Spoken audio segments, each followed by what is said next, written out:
Praise the lord. దేవునికి మహిమ ఘనత ప్రభావములు కలుగును గాక. ప్రేమైనటువంటి జీవం కలిగిన దేవుని కుటుంబమా, దైవ సమాజమా, దేవుడు మనల్ని ప్రేమించి మరొక నూతన దినము ఉదయకాల సమయాన్ని ఇచ్చినందుకు ఆ దేవాతి దేవుణ్ణి మనం ఎంతైనా స్తుతించబద్దులమై ఉన్నాం. హల్లెలూయా చదువు ఒకసారి. హల్లెలూయా. అలాగే ఈరోజు బుధవారం మనకు కర్మేలు ప్రార్థన ఉంటుంది. దయచేసి అందరూ జ్ఞాపకం ఉంచుకొని సాయంత్రం మందిరంలోకి వచ్చి మనము ప్రార్థన చేయాలి. కర్మేలు ప్రార్థన. దయచేసి ఈ విషయాన్ని అందరూ గమనించండి. రండి ప్రియాదయ జన్మ. ఈ దినం కొరకు పరిశుద్ధ ఆత్మదేవుడు సిద్ధపరిచినటువంటి లేఖనాన్ని చదువుకొని క్లుప్తంగా దైవ ధ్యానం చేద్దాం. పరిశుద్ధాత్మదేవుడు మనకు అనుగ్రహించిన లేఖనము మొదటి సమూయేలు గ్రంథము 12వ అధ్యాయము 24వ వచనము. ఆయన మీ కొరకు ఎన్ని గొప్ప కార్యములు చేసినో అది మీరు తలంచుకొని మీరు యెహోవాయందు భయభక్తులు కలిగి నిష్కపటులై పూర్ణ హృదయముతోనూ ఆయనను సేవించుట ఆవశ్యకము. ప్రార్థన. పరిశుద్ధుడు, ప్రేమ కలిగిన తండ్రి యేసుక్రీస్తు ప్రభువా, హృదయపూర్వక కృతజ్ఞతాస్తుతులు చెల్లిస్తున్నాను. చదవబడిన వాక్యాన్ని ఇరిచి మాకు వడ్డించి నాతో మాట్లాడి మహిమ పొందమని యేసు నామములో స్తుతించి ప్రార్థిస్తున్నాను తండ్రి. ఆమేన్. దేవునికి మహిమ కలుగును గాక. ప్రభునందు నాకు అత్యంత ప్రేమైనటువంటి జీవము కలిగిన దేవుని కుటుంబమా, దైవ సమాజమా, దేవుడు ఆనాడు ఇశ్రాయేలును ప్రేమించి ఇశ్రాయేలును కరుణించి ఇశ్రాయేలు పట్ల ఎన్నో గొప్ప కార్యాలు దేవుడు చేస్తూ వచ్చినప్పుడు, అయితే ఇశ్రాయేలులో చాలామంది దేవుణ్ణి ఆరాధించే విధానము, స్తుతించే విధానంలో మరి ఎలాగున్నారయ్యా అంటే, వారు పెదవులతో దేవుణ్ణి స్తుతిస్తున్నారు కానీ హృదయపూర్వకంగా వారు దేవుణ్ణి స్తుతించలేకపోయారు. కాబట్టి ఈ పెదవులతోనే మాత్రం కాకుండా హృదయపూర్వకంగా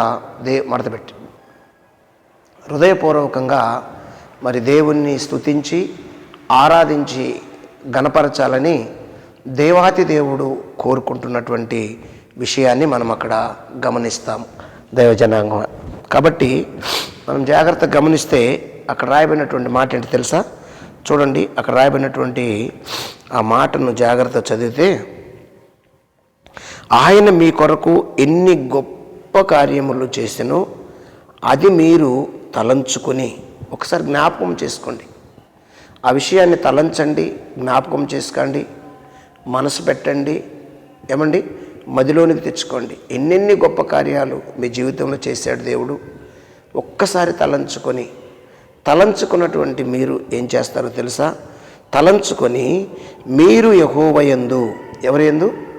నిన్ను సృష్టించిన దేవుని యందు, యెహోవాయందు, మీరు యెహోవాయందు భయభక్తులు కలిగి నిష్కపటులై పూర్ణ హృదయముతో ఆయనను సేవించుట ఆవశ్యకము. భయభక్తులు ఉండాలి. యెహోవాయందు భయభక్తులు కలిగి ఉండాలి.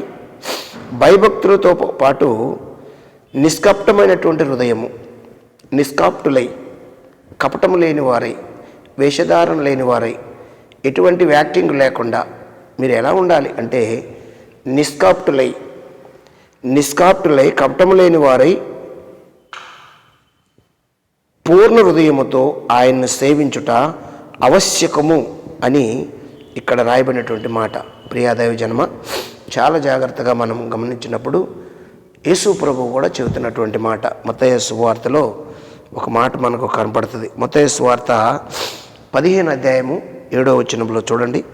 15:7 ఏమనుందంటే, ఈ ప్రజలు తమ పెదవులతో నన్ను గణపరచుదురు గాని వారి హృదయం నాకు దూరముగానున్నది.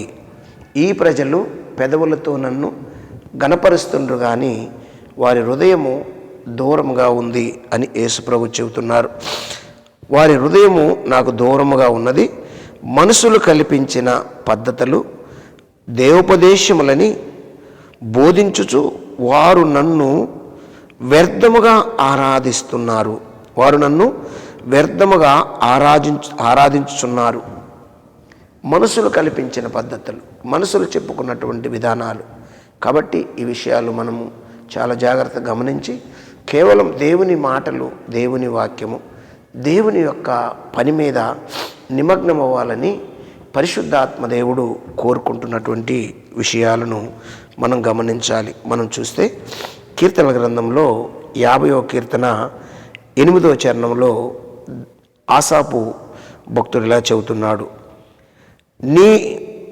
నీ బలుల విషయమైతే నేను నిన్ను గద్దించటలేదు, నీ దహన బలులు నిత్యము నా ఎదుట కనబడుచున్నవి.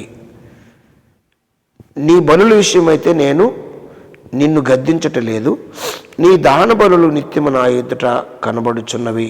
అంటే అర్థం ఏంటంటే, నీ బలులు లేదంటే నీ అర్పణలు అన్నీ బాగానే ఉన్నాయి, నాకు కనబడుతున్నాయి, కానీ నీ హృదయం నాకు దూరంగా ఉంది అని ఇక్కడ ఆసాపు కీర్తన ద్వారా మనతో మాట్లాడుతున్నటువంటి మాటలు. చాలామంది మందిరానికి వస్తుంటారు, దేవుని స్తుతిస్తుంటారు, ఏమండి చక్కగా దేవునికి కానుకలు ఇస్తారు, ఆశీర్వదించబడాలనుకుంటారు, అన్నీ చక్కగానే ఉంటాయి. కానీ వారి హృదయము దేవునికి ఇవ్వకుండా వారి హృదయాన్ని కొంత ఇచ్చి ఏదో కొంత పక్కన పెడుతున్నారు. ప్రియ దైవజనమ, 100% మన హృదయము దేవునికి ఇవ్వాలి. 100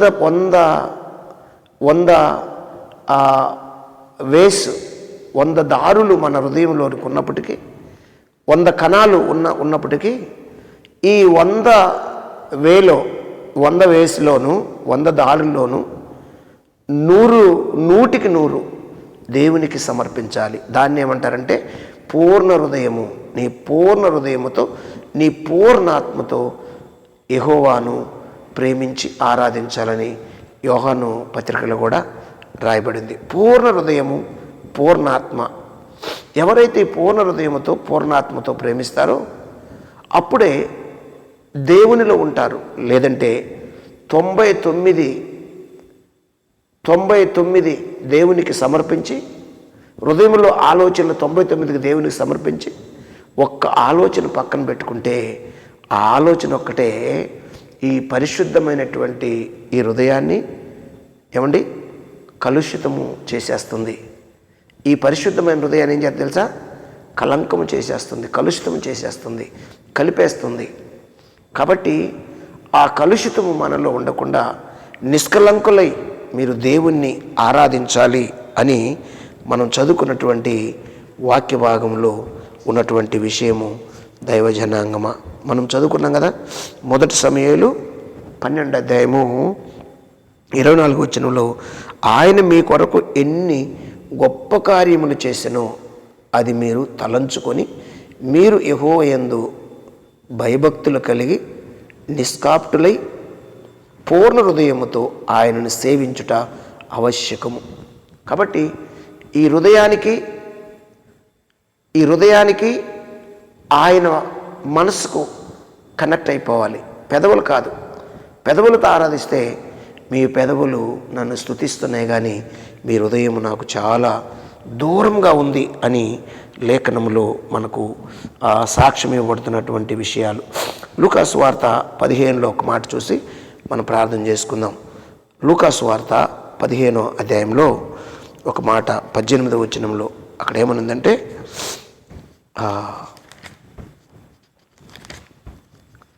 యేసు ప్రభువారు చెబుతున్నటువంటి మాట 15:18లో అక్కడ రాయబడినటువంటి మాట జాగ్రత్తగా గమనిస్తే, అక్కడ నేను లేచి నా తండ్రి యొద్దకు వెళ్ళి, తండ్రి నేను పరలోకమునకును నీకును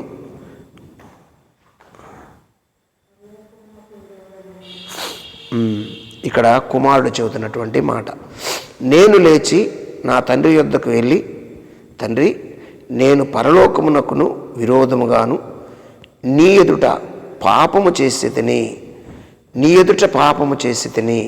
అంటే మనము తండ్రి దగ్గరికి వెళ్ళి ఈ తప్పిపోయిన కుమారుడు ఎలాగైతే ఒప్పుకున్నాడో అలా ఒప్పుకొని మనము చేయవలసిన పని ఏమిటంటే దేవుని సన్నిధిలో పూర్ణ హృదయముతో పశ్చాత్తాపడి దేవుణ్ణి స్తుతిస్తూ పూర్ణ హృదయముతో దేవుణ్ణి గణపరచాల్సినటువంటి లేదంటే దేవుణ్ణి స్తుతించాల్సినటువంటి అవసరం ఉన్నది. దేవునికి స్తోత్రం కలుగును గాక. కాబట్టి ప్రియాదైవ జనమ, అదే ఇక్కడ మనము సమూయేలు గ్రంథంలో చదువుకున్నటువంటి పాఠము. సమూయేలు మొదటి గ్రంథము 12వ అధ్యాయంలో మనం చదువుకున్న మూలవాక్యంలో ఏముంది? మూలవాక్యంలో ఏముందంటే 12:24 మొదటి గ్రంథంలో, ఆయన మీ కొరకు ఎన్ని గొప్ప కార్యములు చేసినో అది మీరు తలంచుకొని మీరు యెహోవా యందు భయభక్తులు కలిగి నిష్కాప్తులై పూర్ణ హృదయముతో ఆయనను సేవించుట ఆవశ్యకము.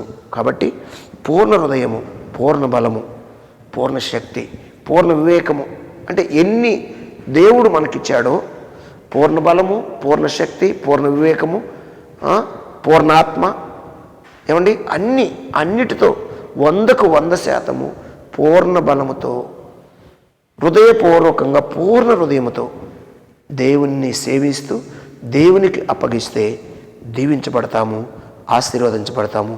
ఒక్కటైనా నీ దగ్గర ఉంచుకొని మిగతా 99 దేవునికి ఇచ్చినా సరే ఆ ఒక్కటే 99 అంశాలను చెడగొట్టే ఆ ఒక్కటి చాలు. కాబట్టి ఒక్కటి నీ దగ్గర ఉంచుకోక అన్ని దేవునికి ఇచ్చి దేవుని స్తుతించు, ఆరాధించు. దేవుడు దీవించుటకు సిద్ధంగా ఉన్నాడు. ప్రియాదవి జన్మ, రండి ప్రార్థన చేద్దాం. స్తోత్రం స్తోత్రం స్తోత్రం. పరిశుద్ధుడు ప్రేమ కలిగిన తండ్రి, స్తోత్రాలు, కృతజ్ఞతలు. ఇతపడిన వాక్యము ప్రభువా మీరు దీవించి ఆశీర్వాదించి పూర్ణ హృదయముతో, పూర్ణ ఆత్మతో, పూర్ణ శక్తితో, పూర్ణ వివేకముతో, పూర్ణ జ్ఞానముతో, పూర్ణ బలముతో అయ్యా 100కు 100% అన్నీ మీకు సమర్పించి నీ సన్నిధిలో నిన్ను ఆరాధించబడేలాగా అయ్యా పూర్ణ హృదయంతో ఆరాధించబడేలాగా ఆశీర్వదించండి. నన్ను మమ్మల్ని మీ ఆత్మతో నింపండి, నడిపించి మహిమ పొందమని ఈ ఉదయకాల దీవెనలతో నింపి ప్రభువా దినదీవెన దినరక్షణ దయచేసి మీరే బిడ్డలందరికీ మీ సన్నిధి కాపుదలించమని యేసునామములో అడుగుచున్నాను తండ్రి. ఆమేన్. God bless you. దేవుడు మిమ్మల్ని దీవించి ఆశీర్వదించును గాక. ఆమేన్.